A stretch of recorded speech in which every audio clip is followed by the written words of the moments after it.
اللہ سبحانہ تعالیٰ کی محبت کو غالب رکھنا چاہیے۔ محبت کے کیا معنی ہیں؟ یحبہم، اللہ تعالیٰ محبت فرماتے ہیں۔ اس کا ترجمہ کیا ہوا کہ اللہ تعالیٰ ان پر اپنی عنایات اور رحمتوں کی بارش فرماتے ہیں، اور اللہ تعالیٰ اپنی رضا کے اعمال کی توفیق دیتے ہیں، اندھیروں سے گناہوں سے توبہ کی توفیق دے کر پاک صاف کر کے، جیسے ماں بچے کو دیکھتی ہے پیخانہ نکلا ہوا، مکھیاں بھنک رہی، نہلا دھلا کر کاجل لگا کر اچھے کپڑے پہنا کر مکس اور ویسلین لگا کر اور پھر اس کو گود میں اٹھا کر پیار کر لیتی ہے۔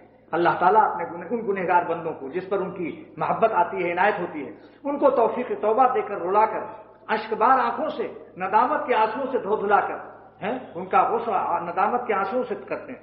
یہ دنیاوی پانی سے وہ پاک نہیں ہوتا، اور اس کے بعد پھر وہ اپنے قرب سے ایسی نعمت دیتے ہیں، اتنا پیار کرتے ہیں کہ وہ خود دل میں ٹھنڈک محسوس کر لیتا ہے۔ ایک صاحب نے پوچھا، صاحب گناہ سے روتے روتے کتنا روئیں، توبہ کرتے کرتے کتنا روئیں، کیسے معلوم ہو کہ اب اللہ تعالیٰ نے ہمارے گناہ معاف کر دیے؟